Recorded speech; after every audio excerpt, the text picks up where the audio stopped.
Assalamualaikum warahmatullahi wabarakatuh. Waalaikumsalam warahmatullahi wabarakatuh.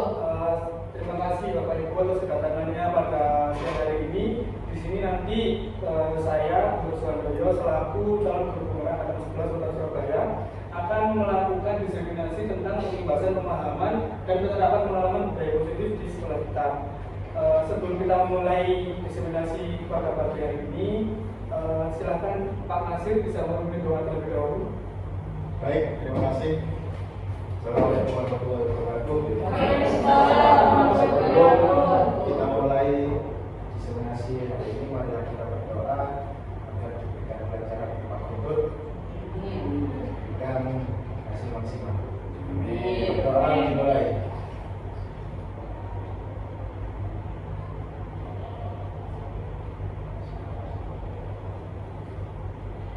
Berdoa selesai. Terima kasih. Terima kasih Pak Nasir. Baik, sebelumnya kita jargon dulu karena bertepatan dengan dari kemerdekaan. Kalau saya bilang merdeka, jawabannya merdeka 3 kali ya, Bu? Ya. Merdeka! Merdeka! Merdeka! Merdeka! Di sini saya akan memaparkan sedikit tentang tujuan pembelajaran. Jadi di sini saya ada menyampaikan pembelajaran dari penerapan konsep modul 1.4 terutama untuk budaya positif serta pemahaman mereka mengenai konsep-konsep inti dalam modul budaya positif. Nanti di sini Bapak Ibu tidak diajak untuk mengetahui seberapa jauh apa yang dimaksud dengan budaya positif. Nah, budaya positif itu merupakan perwujudan dari nilai-nilai atau keyakinan universal yang diterapkan di sekolah. Jadi di situ nanti ada yang namanya nilai-nilai kebajikan, kemudian ada yang namanya keyakinan universal, kemudian ada yang namanya keyakinan kelas. Kemudian yang kedua, budaya positif dapat mendorong murid untuk mampu berpikir, bertindak, dan mencipta sebagai bentuk memerdekakan dirinya.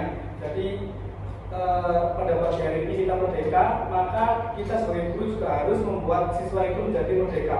Artinya kita sebagai guru harus memberikan kebebasan mereka untuk berpendapat, memberikan kebebasan mereka untuk berdiskusi dan menemukan solusi dari permasalahan yang sudah kita buat. Permasalahannya dalam arti untuk permasalahan pembelajaran ya, bukan permasalahan tentang kasus-kasus tertentu, gitu ya. Kemudian selanjutnya, jadi di dalam budaya positif itu ada 7 poin nanti yang akan saya sampaikan. Yang pertama tentang perubahan paradigma belajar, yang kedua tentang disiplin positif, yang ketiga tentang kebutuhan dasar manusia, yang keempat tentang motivasi perilaku manusia, yang kelima posisi kontrol guru. Jadi nanti kita sebagai guru harus mengetahui posisi kontrolnya. Yang keenam keyakinan kelas, dan yang ketujuh adalah segitiga restitusi. Yang pertama tentang perubahan paradigma belajar. Jadi pembelajaran itu mulai dari sekarang, terutama kita sebagai guru yang sudah melakukan kurikulum merdeka, di sini harapannya kita sebagai guru harus mengikuti pembelajaran yang berdiferensiasi. Kemudian untuk mewujudkan profil pelajar Pancasila itu, maka guru harus melakukan pembelajaran yang berdiferensiasi. Nah, fokus di profil pelajar Pancasila itu ada 6. Yang pertama beriman, bertakwa kepada Tuhan Yang Maha Esa. Yang kedua berkebinekaan global. Yang ketiga gotong royong, mandiri, kreatif, dan bernalar kritis. Jadi tidak semua poin di profil pelajar Pancasila itu harus tercapai. Cuman kita harus bisa fokus ke salah satu aja. Misalkan fokus ke mandiri, bisa fokus ke kreatif, atau bisa fokus ke bernalar kritis.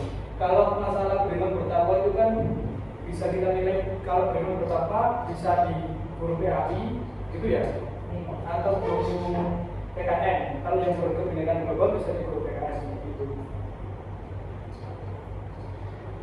Selanjutnya tentang disiplin positif. Disiplin positif itu adalah pembiasaan hal yang baik, mencakup sikap perilaku siswa di warga sekolah agar dapat berkembang menjadi pribadi yang kritis, mandiri, dan bertanggung jawab. Sebagai pendidik, tujuan kita adalah mencapai murid yang memiliki disiplin diri sehingga mereka berperilaku mengacu kepada nilai-nilai kebajikan universal. Di situ ada nilai yang digarisbawahi kebajikan universal, itu akan dijelaskan, dan memiliki motivasi dalam diri menuju perubahan perilaku ke arah yang lebih baik. Kemudian yang ketiga, kebutuhan dasar manusia. Jadi setiap manusia itu nanti akan dibedakan responnya itu nanti orang ini membutuhkan merupakan kebutuhan dasarnya yang di posisi mana. Kebutuhan dasar manusia itu adalah sesuatu yang kita lakukan untuk mendapatkan apa yang kita inginkan. Seluruh tindakan yang kita lakukan memiliki tujuan. Semua usaha yang terbaik yang kita lakukan agar kebutuhan dasar kita terpenuhi dengan baik. Di situ ada 5 poin. Ada yang namanya kasih sayang dan rasa diterima. Kira-kira Bapak Ibu tahu nggak? Kira-kira contohnya rasa kasih sayang dan rasa diterima itu seperti apa? Bisa katakan? Seorang anak itu merasa dirinya diberikan kasih sayang atau diterima oleh seluruh warga kelas misalkan. Itu contohnya seperti apa? Kita bisa katakan? Silakan dulu ya. Mungkin memberikan sapaan. Misalnya kayak gimana kabarnya? Jadi misalnya kan ada, karena ya itu tadi kita nggak tahu anak itu berangkatnya itu dengan perasaan seperti apa. Bisa saja dengan sapaan kita itu membangun kita kayak semangatnya dengan ternyata aku ada yang ini peduli ya. Baik. Terima kasih Bu Ria. Jadi Bu Ria tadi menyimpulkan bahwa contohnya kasih sayang dan rasa diterima adalah memberikan sapaan kepada siswa, gitu ya. Dan itu tidak biasa dilakukan oleh orang tua, gitu ya. Ini ada yang lain? Silakan Bu Ria. Mungkin bisa ditanyakan kondisi emosinya saat itu, ya apakah sedang senang atau sedang marah, ataupun dia sedang marah atau sedang emosi, maksudnya tidak harus buru-buru tidak. Maksudnya dari ditanyakan merasa diperhatikan. Oke, jadi contohnya seperti yang dijelaskan oleh Bu Ria dan Bu Ria tadi, memperhatikan sesederhana mungkin posisinya anak seperti itu ya. Kemudian yang selanjutnya,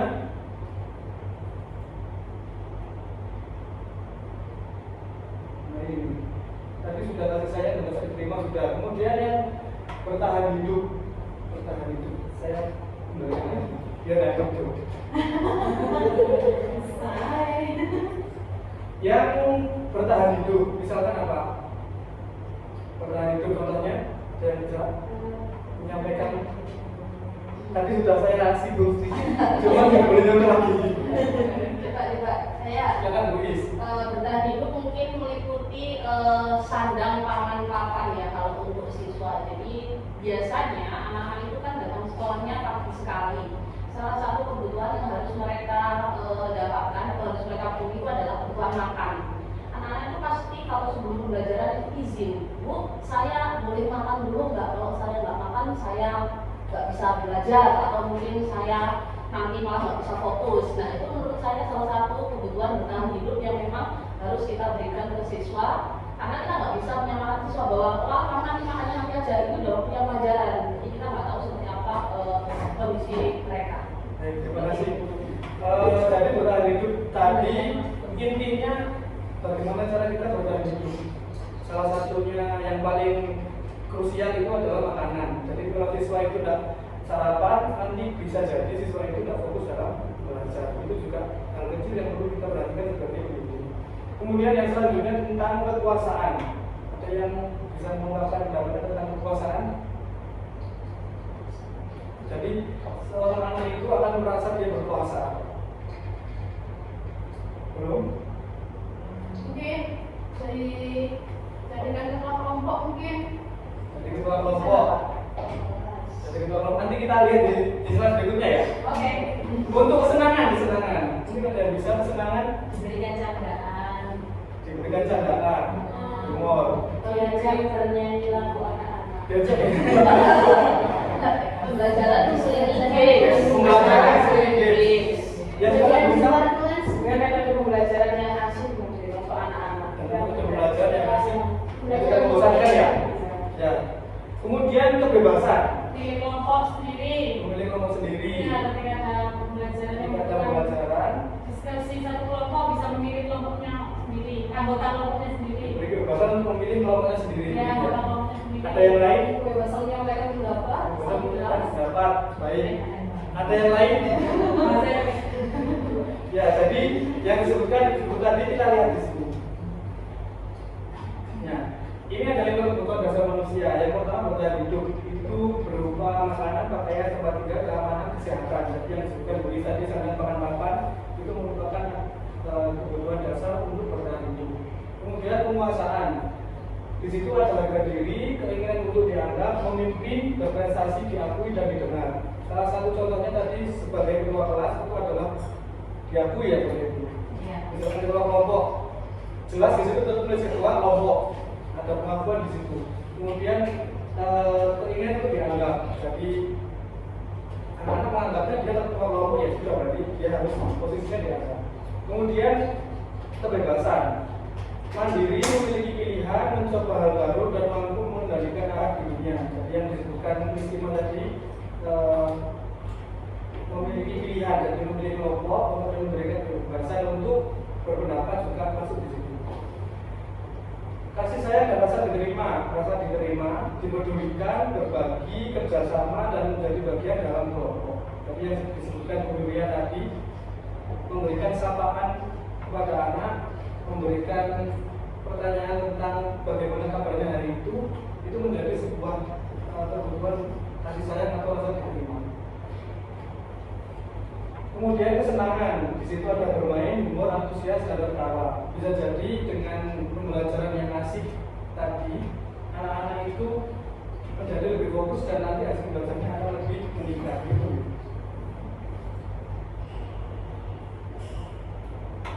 Yang keempat, motivasi perilaku manusia. Jadi setiap manusia itu ada motivasinya. Apa sih motivasi itu? Di situ dijelaskan motivasi itu menggambarkan keinginan atau kebutuhan yang mengarahkan perilaku menuju suatu tujuan.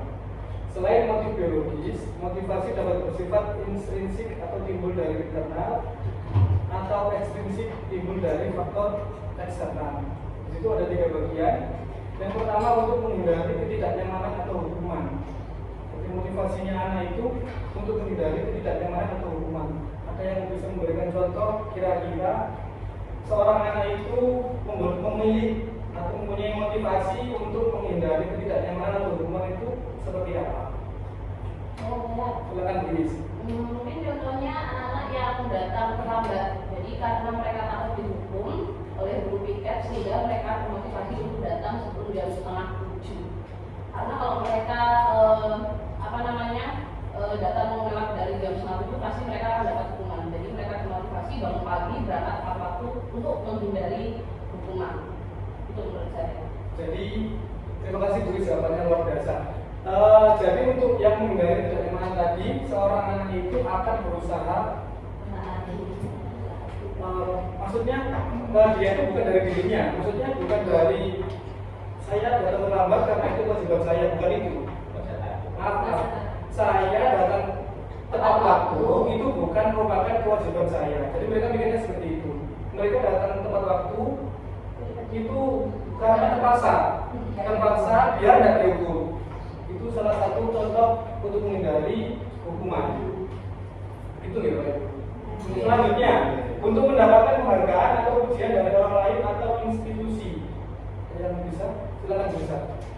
Kalau anak-anak mungkin banyak mengikuti lomba-lomba untuk dapat sertifikat, selain itu juga mungkin salah satu yang jadi poin penting untuk jalur undangan mungkin bisa jadi pendamping ya, apa itu? Pendukung yang bagus. Terima kasih bisa jawabannya luar biasa. Silakan Bu Fani. Sama. Oh sama. Atau mungkin bisa cerita ketika di kelas ada guru yang bertanya, kemudian anak itu menjawab. Ketika dia berani untuk mengungkapkan pendapat, nanti guru itu kan, terima kasih kamu sudah berani menyampaikan pendapat walaupun jawabannya itu benar ataupun salah. Jadi untuk mendapatkan penghargaan tadi anak itu dipaksa nggak? Menurut Bapak Ibu dipaksa nggak? Anak itu ketika menjawab pertanyaan di kelas kemudian diberikan sebuah umpan balik itu menurut Bapak Ibu dipaksa nggak? Motivasi. motivasi nih. Diberi poin. Jadi seperti itu. Terima kasih. Untuk yang terakhir, untuk menghargai diri sendiri, menjadi insan sesuai harapan kita. Saya yang bisa berpendapat. Silakan Bu. Mungkin memakai baju yang tidak melanggar atau seragam yang sesuai atributnya lengkap, itu kan juga bagian dari menghargai diri sendiri. Rapi, bersih, itu kan juga bagian dari menghargai. Baik, terima kasih Bu ya. Jawabannya sepertinya mengarah ke siswa yang rapi. Jadi fokusnya ke kerapian. Selain kerapian siswa, berarti dia itu sudah menghargai dirinya sendiri. Karena bentuk kerapian dari pribadinya siswa itu terlihat ketika mereka berpakaian. Jadi, oh ternyata anak ini rapi karena bukan terpaksa, karena memang mereka sadar kalau dia menghargai dirinya sendiri. Jadi, kalau Bapak Ibu melihat anak-anak di luar yang tidak rapi, berarti kemungkinan mereka belum mengetahui cara menghargai dirinya sendiri.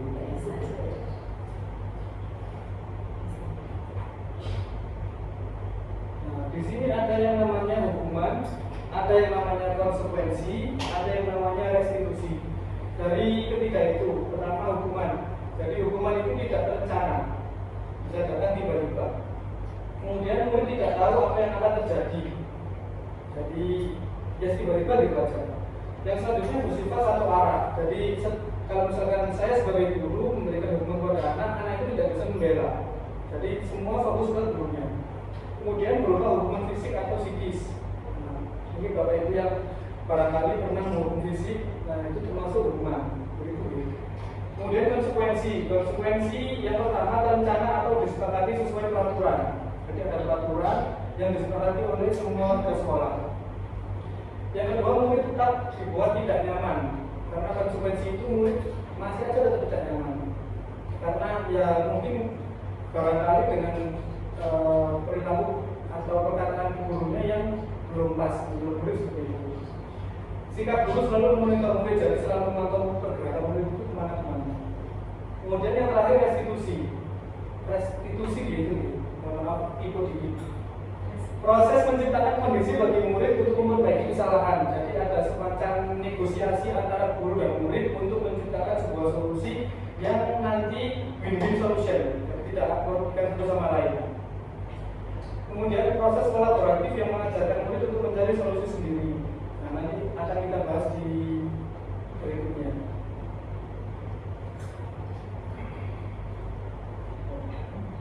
Nah, sekarang di sini terlihat ya, ada baris pertama kedua, di situ ada tindakan guru. Kemudian yang selanjutnya adalah kita harus mengisi di situ hukuman atau konsekuensi. Ada 1, 2, 3, 4, 5, 6, 7, 8, 9, 10. Kira-kira menurut Bapak Ibu, yang pertama mencatat 100 kali di dalam buku kalimat, saya tidak akan terlambat lagi karena terlambat ke sekolah. Menurut Bapak Ibu, hukuman. Yang kedua, lari mengelilingi lapangan basket 2 kali karena terlambat hadir di sekolah. Hukuman. Membersihkan coretan yang dibuatnya di meja tulis. Konsekuensi. Murid diminta untuk push up 15 kali karena tidak menggunakan masker di sekolah. Hukuman. Menggantikan kertas tugas teman yang telah dicoret-coret. Konsekuensi. Berjemur di lapangan basket pukul 12 siang karena mengobrol dengan teman. Hukuman. Jangan sekali bro. Murid diminta bertelanjang kaki sepanjang hari karena tidak menggunakan sepatu warna hitam sesuai peraturan sekolah. Konsekuensi. Yang selanjutnya berdiri di depan kelas sambil mengangkat kaki satu kaki ya ini menunjuknya. Karena tidak bisa menjawab pertanyaan. Hukuman atau Kalau misalnya mungkin waktu awal dibilang sudah ada peraturannya yang nggak bisa mengangkat satu kaki, ya mungkin itu konsekuensi. Jadi sifatnya spontanitas atau aturan sepakatan sebelumnya. Jadi itu pertanyaannya seperti apa? Oh, matem. Tidak bisa menjawab pertanyaan. Terima kasih Pak. Selanjutnya membersihkan tumpahan air di meja tulis karena tersenggol pada saat belajar. Konsekuensi. Terakhir, kehilangan 10 menit jam istirahat untuk Konsekuensi. mengerjakan tugas. Konsekuensi. Mari kita lihat. Kira-kira siapa?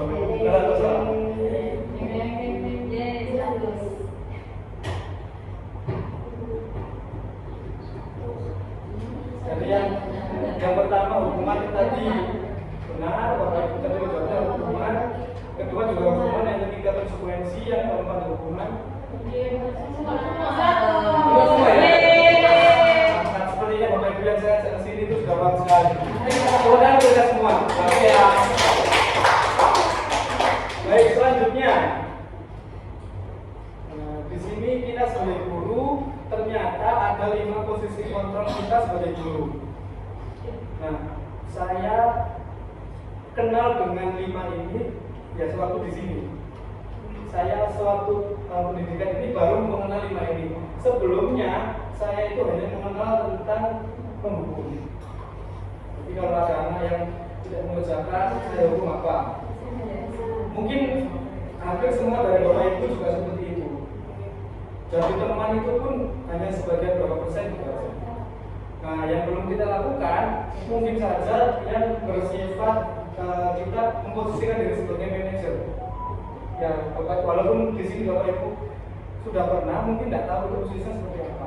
Tanpa kita sadari, kita sebagai guru juga pernah melakukan seperti manajer. Nah, nanti kita akan saya jelaskan. Oh belum. Berarti saya jelaskan aja. Langsung bisa aja. Jadi posisi kontrol guru itu ada 5. Yang pertama penghukum. Maksudnya penghukum itu apa? Jadi penghukum itu seorang guru fokusnya ke satu anak itu salah langsung dihukum. Misalkan kamu nggak pakai sepatu warna hitam, misalkan push up. Itu adalah posisi guru sebagai penghukum dengan angka yang tinggi, semacam amarah tapi dengan emosi yang sangat tinggi. Itu namanya bersifat penghukum. Jadi anak tidak diberikan kesempatan untuk mengajukan solusinya. Jadi misalkan kamu kenapa dari rumah itu anak mau jawab itu tidak diperbolehkan. Jadi guru harus berdasarkan itu salah dan guru selalu benar. Itu. Yang kedua membuat rasa bersalah. Ada nggak Bapak Ibu yang tahu kira-kira contohnya membuat rasa bersalah itu gimana? Anak itu merasa bersalah ketika melakukan suatu kesalahan.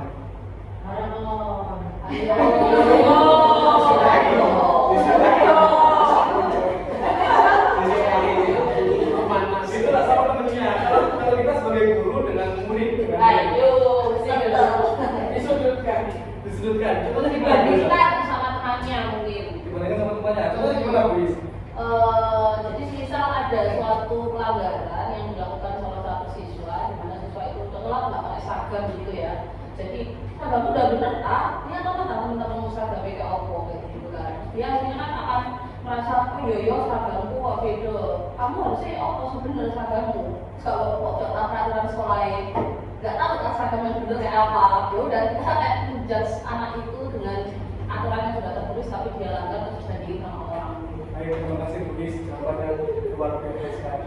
Ada yang bisa bertanya lagi?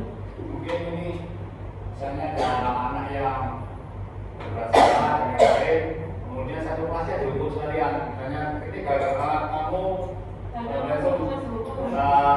gara-gara kamu ini nakal dan lain-lain, jadinya waktu jam istirahat untuk kelas ini berkurang. Nah, seperti itu mungkin. Oh, terima kasih Pak Indra. Jawaban Pak Indra juga merupakan suatu contoh tentang pembuat rasa bersalah. Jadi, yang dikatakan Bu Isma pada tadi benar. Saya berikan contoh lagi, misalkan ketika kita mengajar di kelas, ada anak yang di belakang itu bermain HP, kemudian tidak mendengarkan.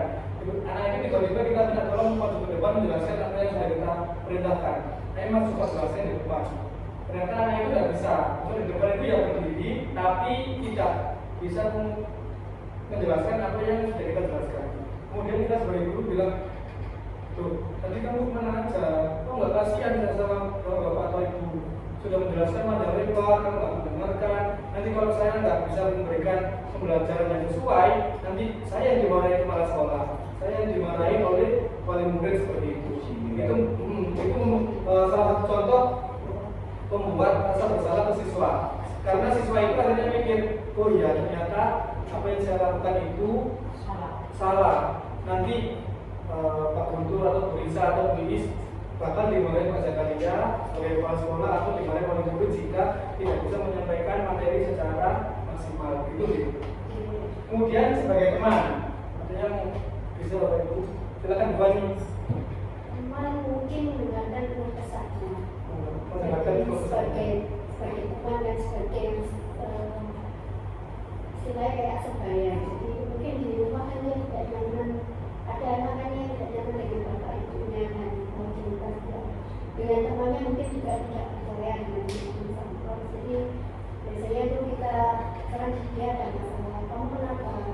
Kalau misalkan kamu memang percaya sama saya dan ingin cerita ke saya, silakan, saya akan mendengarkan. Baik, terima kasih Bu Fani, jawabannya sangat bagus sekali. Sebenarnya Bu Fani itu sudah memposisikan diri sebagai teman ya Bu. Pengalaman itu sangat menjiwai. Sangat Atau mungkin nanti Bu Fani semuanya ada masalah dengan dirinya. Kita cerita ke Bu Fani. Jadi benar apa yang dikatakan Bu Fani tadi, kita sebagai guru bersifat kita memposisikan sebagai teman itu salah satunya dengan mendengarkan keluh kesah mereka. Barangkali mereka susah dalam belajar, curhatan kita sebagai guru itu nanti bisa kita sebagai teman. Misalkan kita ajak, ayolah kita kerjakan, di sini kita bermain, misalkan seperti itu juga posisi sebagai teman. Kemudian sebagai pemantau. Sebagai pemantau itu hanya memantau anak aja, Bu, Bapak Ibu. Jadi memantau anak, misalkan anak itu telat, cuma dipantau saja, belum ditindak. Nah, yang tindak nanti itu di slide berikutnya. Kemudian yang manajer itu memberikan kesempatan kepada siswa untuk mengungkapkan pendapatnya. Jadi kita harus berdiskusi. Misalkan, kamu tahu salahnya apa? Tahu Pak, coba jelaskan kesalahanmu apa? Tidak memakai sepatu warna hitam. Kira-kira itu benar atau salah sesuai dengan peraturan sekolah. Kalau anak bisa berpikir salah. Solusi apa yang bisa kamu ambil ketika kamu melakukan kesalahan itu? Jadi itu sudah di arah manajer. Mungkin Bapak Ibu sudah pernah begitu nih. Tapi tanpa kita sadari itu adalah sesuatu tingkatan posisi kontrol tertinggi itu adalah sebagai manajer. Nah di sini kita sepertinya habis males ini Bapak Ibu. Silakan. Barangkali ada yang membantu saya untuk ice breathing biar kita semangat sebelum kita melakukan kuis. Kuisnya tidak susah-susah loh. Putri ya? Silakan ice breathing.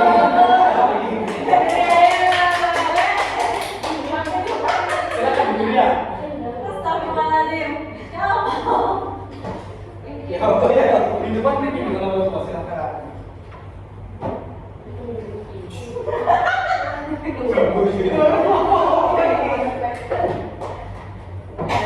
Di sini aja dulu. Berdiri. Ini berdiri ya, sekarang berdiri. Oke. Kita tepuk semangat ya. Tepuk semangat. Nggak, semangat dulu. Disitu kan dulu dong. Coba mana tuh? Semangat. Semangat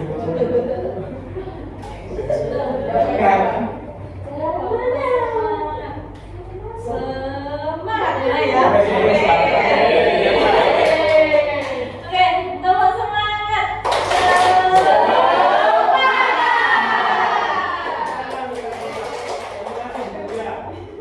Baik, karena sudah karena pengasih sudah ngantuk ya. Jadi kita kuis dulu. Kita kuis dulu Bapak Ibu. Nah, di sini ada pertanyaan posisi kontrol apa Pak? Aku dengan kalimat saya kecewa sekali dengan kamu. Membuat merasa bersalah. Mari kita cek apakah jawabannya benar. Benar sekali. Kemudian ada lagi. Kamu tidak pernah benar melakukannya. Sekarang boleh melakukan 3 kali. Baik sekali, sepertinya sangat paham ini, senang saya. Sudah. Kemudian kira-kira bagaimana kamu akan memperbaiki masalah ini?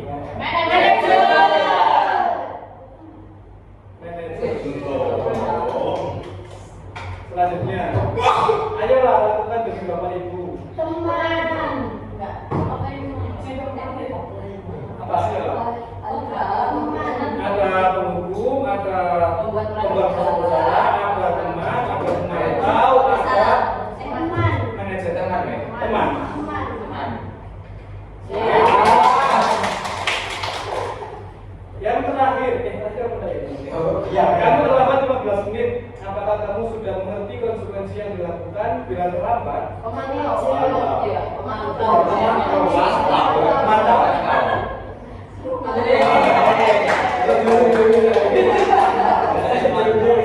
Baik, selanjutnya kita akan melanjutkan tentang yang ke-6 yaitu tentang keyakinan kelas. Keyakinan kelas itu merupakan kesepakatan kelas yang diyakini bersama guru dan murid dengan harapan dapat meningkatkan kedisiplinan murid. Bapak Ibu, sebelumnya Bapak Ibu tahu nggak kalau ada yang namanya keyakinan kelas dan ada yang namanya peraturan kelas? Kira-kira itu hal yang beda atau hal yang sama? Beda. Kalau berbeda, aturannya kalau dua hal yang berbeda, kira-kira perbedaannya di mana? Ada yang bisa membuka pendapatnya? Jadi di kelas itu ada yang namanya peraturan kelas dan ada yang namanya keyakinan kelas. Mungkin kalau yang kelas itu hanya di lingkup kelas. Kalau yang peraturan kelas mungkin global. Global ya? Satu sekolahan mempunyai peraturan kelas yang sama, misal di kelas siswa kita tidak pakai sepatu, mungkin seperti itu. Terima kasih. Ada siapa lain? Silakan Bugis. Mungkin kalau peraturan kelas itu namanya aturan itu jadi lebih tegas. Contoh, dilarang membuang sampah di kelas kayak gitu. Mungkin peraturan kelas. Tapi kalau keyakinan kelas itu lebih kepada nilai-nilai yang kita percayai, menjaga kebersihan.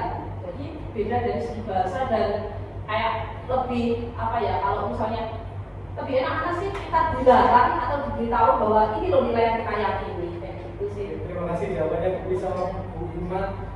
Sip sekali. Jadi Bapak Ibu, keyakinan kelas dan peraturan kelas itu adalah dua hal yang berbeda. Kalau peraturan kelas itu sifatnya satu arah, jadi cuma dari guru. Jadi kan guru membuat peraturan kelas. Jadi siswa harus mengikuti peraturan yang ada tanpa ada kesepakatan terlebih dahulu. Kalau keyakinan kelas, di situ ada yang namanya nilai-nilai kebajikan. Nilai-nilai kebajikan itu misalkan ada nilai keamanan, nilai kesopanan, nilai kerapian, nilai keselamatan, nilai tanggung jawab. Salah satunya itu nilai disiplin. Nah, keyakinan kelas itu timbul ketika adanya sebuah kesepakatan di kelas.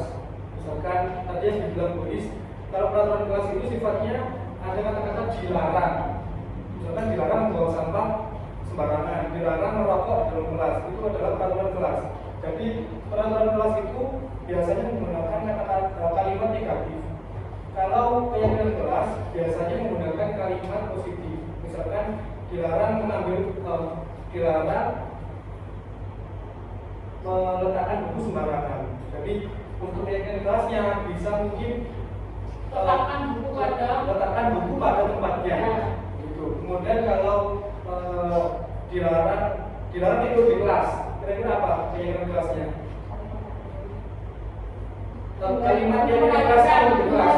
Guru ketika mengajar. Memperhatikan guru ketika mengajar seperti itu nih. Jadi keyakinan kelas itu timbul dari peraturan kelas seperti itu. Kalau mohon tidur pada tempatnya.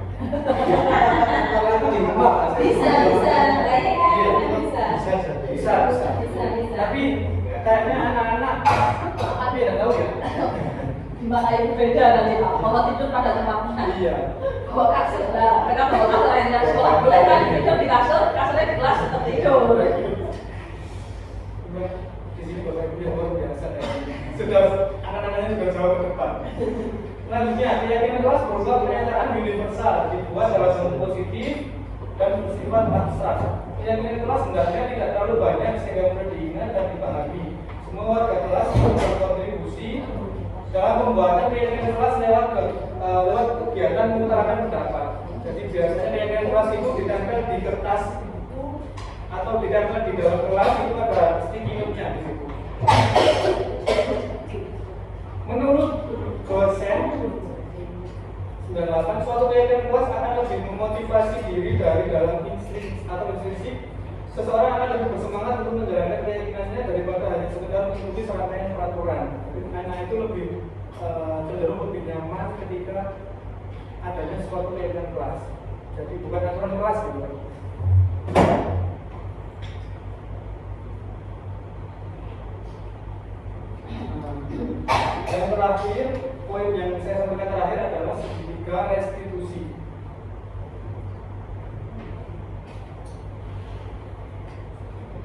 di dalam segitiga restitusi itu ada 3 tahapan.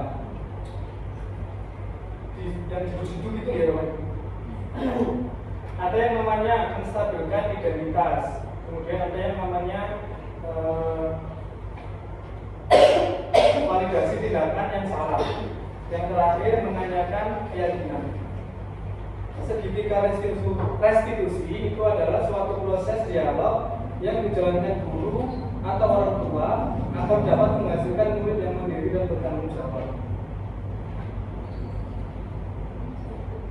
Segitiga restitusi membantu murid memiliki tujuan, disiplin positif, dan memperbaiki dirinya setelah berbuat salah.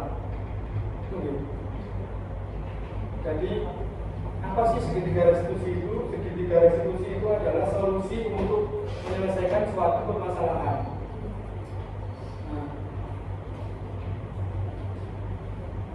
Segitiga restitusi membantu murid memiliki tujuan, disiplin. Nah ini tahapan dari segitiga restitusi tadi ada 3. Yang pertama adalah menstabilkan identitas. Jadi di dalam suatu diskusi antara guru dan siswa, itu seorang siswa itu diminta untuk menjelaskan apa yang sudah menjadi kesalahannya. Misalkan tadi anak tadi tidak memakai sepatu hitam di sekolah. Kita sebagai guru menegurnya, kemudian kita sebagai guru meminta anak untuk menjelaskan kira-kira apa kesalahanmu. Anak itu akan menjawab kemungkinannya begini, karena saya tadi keburu-buru Pak, akhirnya saya memakai sepatu seadanya yang ada lintah. Kebetulan sepatu hitam saya dicuci, kan seperti itu. Nah dari situ guru menjelaskan bahwa perbuatan itu manusiawi. Jadi nanti pas posisi pertama kita harus bilang ke anak, nah memang kita sebagai manusia itu melakukan kesalahan itu adalah hal yang manusiawi, tapi dengan kata-kata selanjutnya. Nah di situ penjelasannya tidak ada manusia yang sempurna. Kemudian Bapak Ibu juga pernah melakukan kesalahan seperti itu. Ini kata-kata yang ada di menstabilkan identitas. Jadi bisa memilih dari kelima ini. Yang keempat, Bapak Ibu tidak tertarik mencari siapa yang salah, tapi Bapak Ibu ingin mencari solusi dari permasalahan ini. Kira-kira Bapak Ibu sudah pernah melakukan ini belum? Ketika menghadapi murid yang bermasalah. Sudah. Tergantung. Karena sudah kalau berulang kali biasa ada pesan yang sama, kenapa kita kayak yang buat salah kalau kita masih pertama kali kita masih ya Kalau pertama kali saya 2 kali boleh lah, 2 kali. Kalau jadi kebiasaan, Rizka.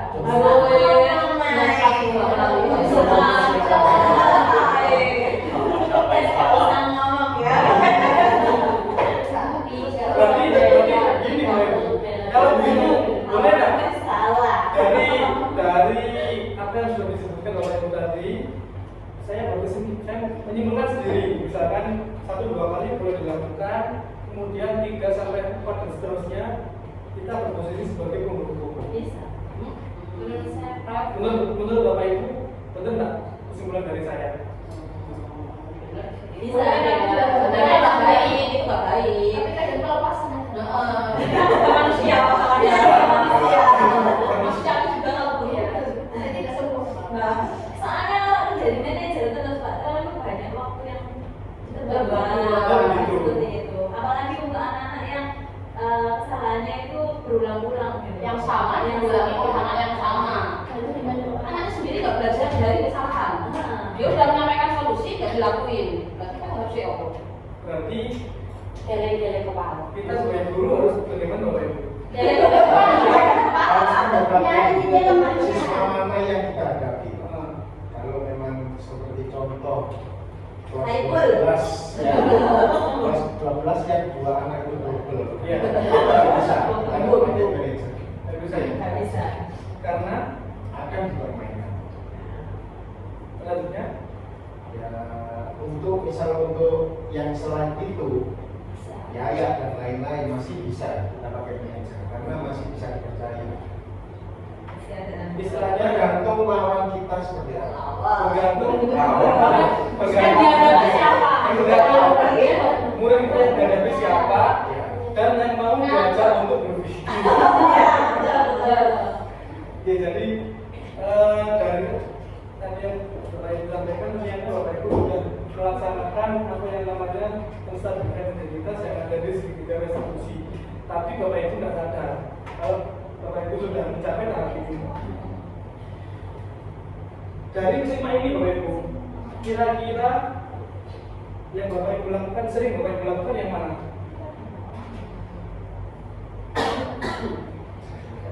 Atau yang pernah Bapak Ibu lakukan tanpa dengan sadari? 4. Bapak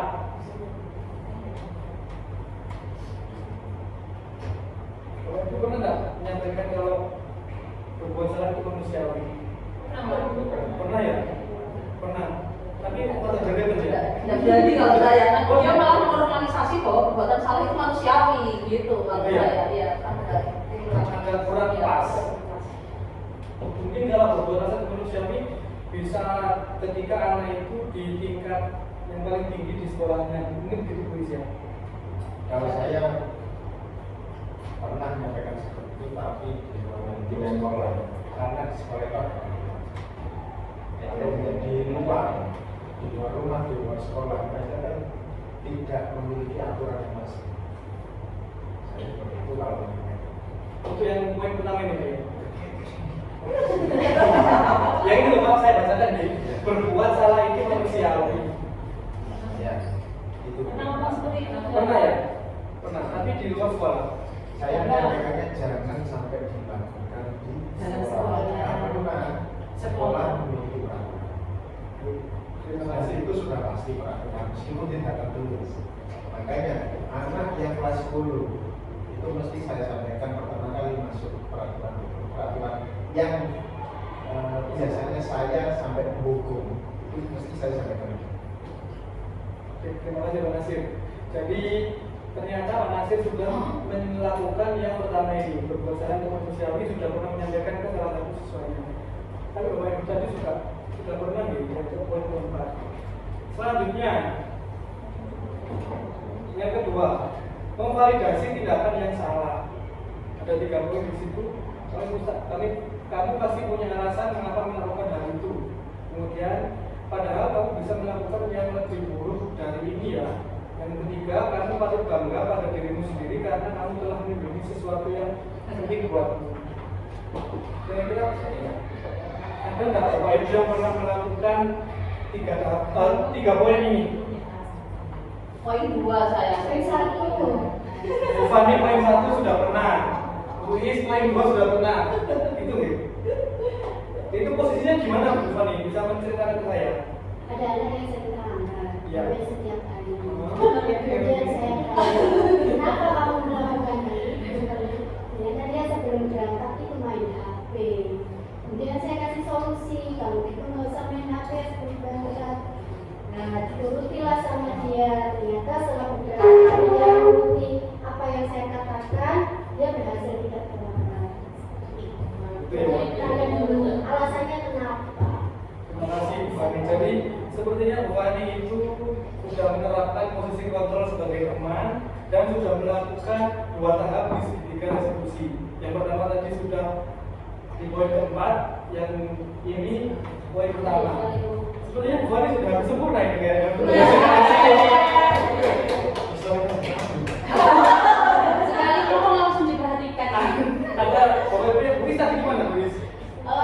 Kejadian di salah satu anak yang memang dia jarang masuk di pelajaran saya, kemudian waktu saya beri tugas, saya suruh mengerjakan sendiri. Ternyata dia kawan nyontek, saya panggil lah, saya tanya kenapa kira-kira kamu saya panggil, terus dia jawab nggak tahu Bu. Biasanya kalau anak-anak kayak gitu kan nggak tahu kenapa kok kayak merasa nggak bersalah gitu ya, jadi saya panggil gitu. Terus akhirnya ya kamu nyontek deh, tapi sudah saya bilang kalau ini dikerjakan sendiri-sendiri karena masuk nilainya ya gitu kan. Masih penting Bu saya kerjakan nyontek, biasanya saya malah nggak kerjakan sama sekali gitu. Jadi akhirnya ya oh iya berarti kamu bisa melawan yang lebih buruk daripada ini ya, berarti masih lebih mendingan banget daripada kamu yang biasanya.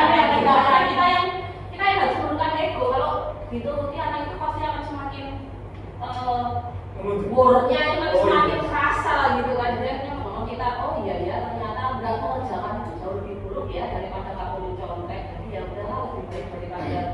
seharian dia gitu ya. Terima kasih Bu Is. Sepertinya saya harus belajar banyak dari Bu Is karena sudah menemukan ini ya. Karena saya sudah pernah melakukan.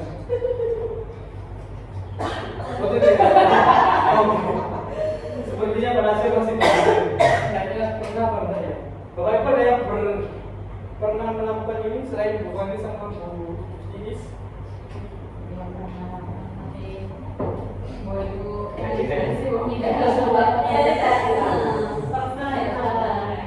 Tapi tak pernah sadari ya Bu? Iya, karena kalau anak-anak asal kan, kamu kenapa? Enggak biasanya kayak gini loh, biasanya kan kayak gitu kan. Jadi,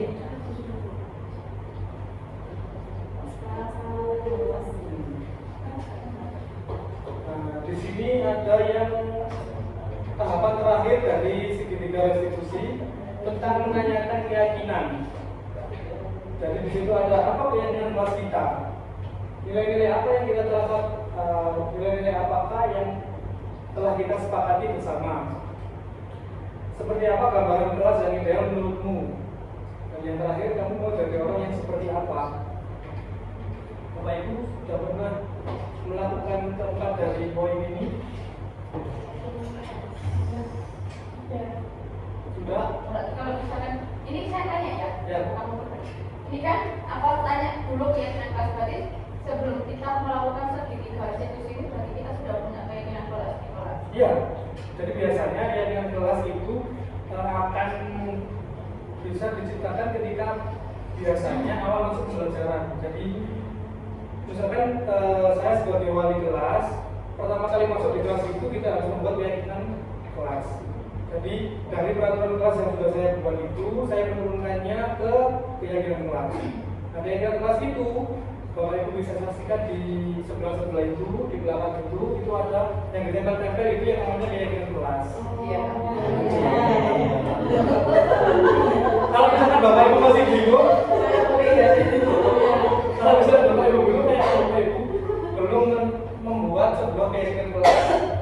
Jadi saran saya nanti waktu masuk pertama kali, selain kita membuat peraturan kelas, kita juga harus membuat sebuah keyakinan kelas. Nah, keyakinan kelas itu didapat dari hasil diskusi sama anak-anak. Kalau misalkan, berarti ini kan tergantung kelasnya Pak ya. Berarti kan keyakinan kelas 1 sama kelas 10 sama kelas 11 kan mungkin beda. Berarti ini kasusnya guru yang ngajar di kelas itu berarti. Iya. Kalau misalkan kita buat keyakinan sekolah itu gimana? Misalkan yang menghukum ini, bukan menghukum ya, yang ngasih konsekuensi ini guru BK misalkan. Kalau guru BK masa yang menghafalkan semua keyakinan kelas tiap kelas masing-masing kelas. Jadi sebenarnya Atau kita buat keyakinan sekolah saja. bisa keyakinan kelas, bisa keyakinan sekolah. Cuman kalau keyakinan sekolah itu harus guru BK itu harus berkolaborasi dengan semua warga sekolah, baik itu guru mapel, guru TU, kemudian bukan kebun, kantin. Jadi semuanya harus berkolaborasi. Biasanya itu dilaksanakan ketika rapat kerja. Jadi waktu rapat kerja itu nanti di situ ada pembuatan sebuah keyakinan kelas. Kalau aturan kelas kan sudah jelas ya, sudah jelas. Hari Senin, Selasa misalnya tidak boleh bersepatu warna selain hitam.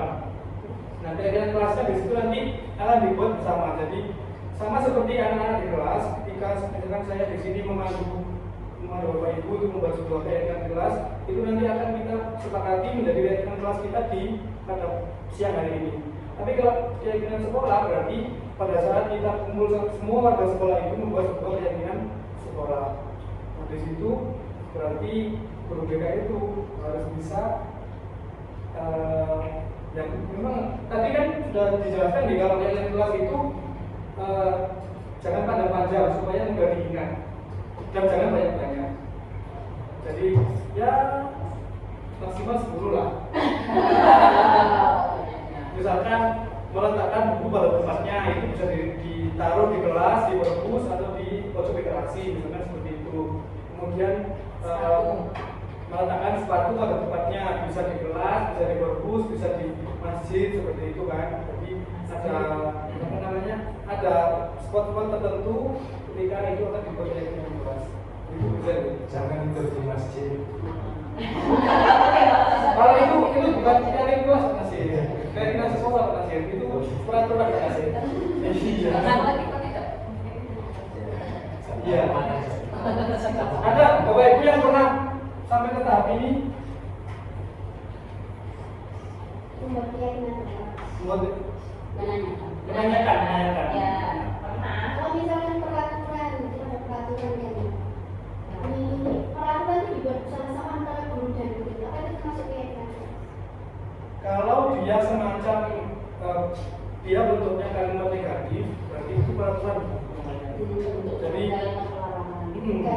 bergantung bentuknya. Jadi misalkan sama kayak dilarang merokok di kelas, itu adalah peraturan kelas. Kalau di apa namanya? Apa kira-kira keyakinan kelasnya kalau dilarang merokok di kelas? Saling menghargai kesehatan. Saling menghargai kesehatan. Jadi dilarang merokok, dilarang makan narkoba itu salah satu bentuk Kalau merokok di depan kelas.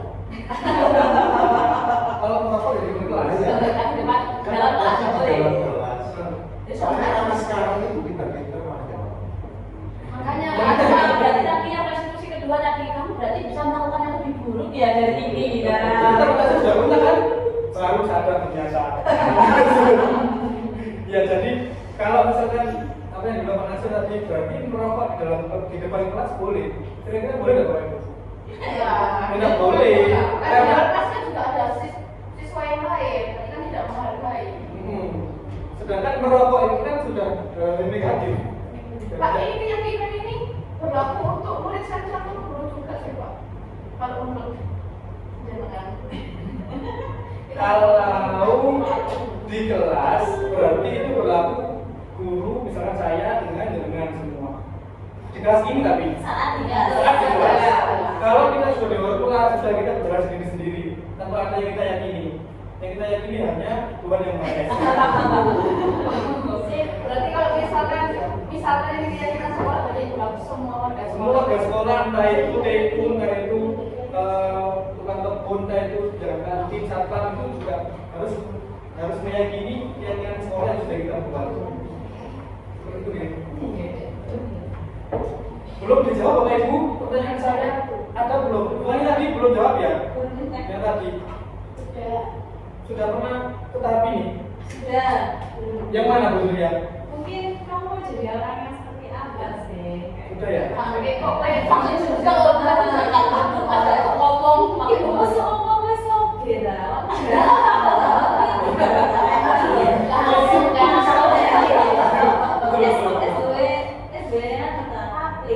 Ya, ternyata begini. Terus Jadi ternyata Bapak Ibu di sini sudah melakukan semua tahapan segitiga restitusi, cuma nada bicaranya kurang pas seperti itu. Iya, sedikit agak mengarah ke penghukum, tapi arahnya ke ini. Jadi misalkan iya, oh gitu ya. ya, makanya kita harus ada kayak ya itu tadi jadi kalau misalnya itu kontinuitasnya dia itu berkali-kali terus melakukan dengan hal yang sama, tempat yang sama, orang yang sama, hal yang sama, ya kan mungkin kita merubah kata-katanya itu tadi. Kalau kata-kata tidak bisa dirubah, dia nggak akan berarti. Ternyata Bu Julia tadi sudah menyampaikan merubah kata-katanya itu dari kalimat yang halus seperti ini dirubah menjadi kalimat yang sedikit nyelekit tapi artinya ini gitu. Iya. Ya, jadi apa yang sudah dilakukan Bapak Ibu tadi tanpa kita sadari kita tidak pernah melakukan tahapan segitiga restitusi. Jadi diharapkan kita sebagai pembimbing itu nanti untuk menyelesaikan sebuah kesalahan siswa, kesalahan murid itu kita harus berposisi sebagai yang pertama kita harus berposisi sebagai manajer. Nah, sebagai manajer itu kalau menurut saya kita tidak bisa langsung sebagai manajer karena tidak semua anak bisa menerima apa yang kita sampaikan. Jadi kita berposisi sebagai pemandu. Kita tahu istilahnya tahu kalau misalnya anak-anak ke kita, kemudian kita bisa mengambil oh ternyata anak ini butuh kasih sayang. Oh anak ini butuh perhatian. Oh anak ini butuh uang. kalau saya tidak berani. Jadi begitu nih. Saya ternyata setelah belajar ini juga menyadari bahwa saya sudah pernah melakukan segitiga resolusi, cuman belum lengkap. Kalau saya belum lengkap karena saya belum sampai ke sini. Jadi saya sudah pernah nyampe di tahapan yang pertama sama yang kedua. Jadi yang memvalidasi tindakan yang salah sama menstabilkan identitasnya. Saya sendiri belum pernah ke tahap ini.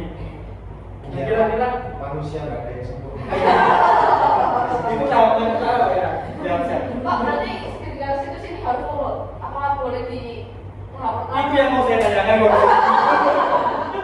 Jadi begini Bapak Ibu, kira-kira kalau kita ada menyelesaikan sebuah masalah dengan murid, apakah semua tahapan segitiga resolusi ini harus terlaksana atau boleh dipelonco-pelonco, misalkan tahap 1 terlaksana, tahap 2 tidak, tahap 3 terlaksana? Apa seperti itu? Kondisional. Tidak harus. Jadi begini Bapak Ibu, kalau Bapak Ibu menggambar sebuah segitiga, itu ya. Jadi kita menggambar sebuah segitiga. Tapi yang bagian ini itu tidak kita gambar. Kira-kira terbentuk segitiga enggak? Jadi namanya bukan segitiga restitusi. Betul semua. Jadi segitiga restitusi itu berarti harus terpenuhi semua. Tapi udah urut udah apa-apa. Kan kalau bikin Gambarnya segitiga kita boleh, bisa bikin alasnya dulu. Boleh. Saya kan nggak tahu yang mana duluan. Jadi begini. Segitiga restitusi itu semua sisi yang ada di sekitar. Yang mana ya tadi? Jadi, dari ketiga sisi ini itu harus terpenuhi semua supaya kita bisa menyelesaikan sebuah masalah dengan win-win solution. Tapi kalau menurut saya itu boleh ya, Bapak Ibu pelonco-pelonco, maksudnya tidak bergantung tadi yang sudah mengasih bergantung lawan bicara kita. Jadi tidak kulitnya tidak ditindak. Jadi tidak boleh itu dari sesuai yang salah tapi tidak ditinggal itu salah. Jadi pilihannya yang salah. Gitu. Next. Oh, terima kasih. Bapak Ibu, tadi sudah saya jelaskan mengenai paradigma perubahan belajar, disiplin positif, kemudian keyakinan kelas, ketiga institusi. Kira-kira saya minta satu dari Bapak Ibu menyimpulkan apa yang sudah kita peroleh dari diseminasi yang saya berikan hari ini. Jangan lama-lama Bapak Ibu, cuma kalau bisa ya dua kata. Iya. Silakan berdua. Dua kata. Boleh, terima kasih. Kan minimal harus SPO. Intinya guru itu harus bergerak, Pak. Bergerak untuk bertindak, bergerak untuk ya menjalankan, bergerak untuk mungkin ya memperbaiki dan lainnya. Jadi intinya guru harus bergerak. Kalau nggak bergerak, Terima kasih. Jadi guru itu harus bergerak untuk menindak, bergerak untuk memperbaiki dan bertindak untuk kalau bisa guru itu harus menjadi sosok yang apa? Pembelajar sepanjang hayat. Pembelajar sepanjang hayat. Jadi Role model. role model. Jadi apa ya? Dan ditiru. jangan ditiru. Iya, di buku dan ditiru. Ya, jangan sampai diselewengkan di buku dan ditinggal dulu ya. Tidak boleh Bapak Ibu. Ya, bukan diguyu dan ditinggal dulu, tapi di buku dan ditiru. Seperti itu. Ada lagi Bapak Ibu yang bisa menguat pendapatnya? Sambut. Sambut. Baik, terima kasih. Semoga terima kasih Bapak Ibu atas kedatangannya pada siang hari ini. Semoga ilmu yang saya sampaikan nanti bisa diterapkan di sekolah dan di kelas kedepannya. Semoga anak-anak nanti bisa menjadi pribadi yang lebih baik dan kita sebagai guru menjadi pembelajar yang sepanjang hayat. Jadi kita sebagai guru harus terus belajar untuk memperbaiki diri, memperbaiki siswa untuk menjadi pribadi yang lebih baik. Dan jangan lupa kita sudah mencapai kurikulum merdeka, maka kita sebagai guru harus memerdekakan murid. Jangan sampai pembelajaran kita terfokus pada guru, tetapi pembelajaran kita harus terfokus pada kebebasan murid untuk berpendapat atau berkreasi. Itu gitu. Sebelum mengakhiri saya ajak Bapak Ibu untuk bersama saya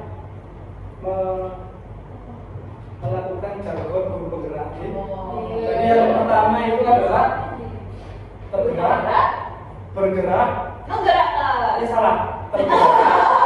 Begini dulu deh, tergerak, bergerak, menggerakkan, gitu ya. Jadi kalau saya bilang tergerak, bergerak, menggerakkan. Nah, jadi kalau saya bilang guru bergerak, guru bergerak, gitu ya. Nah, enggak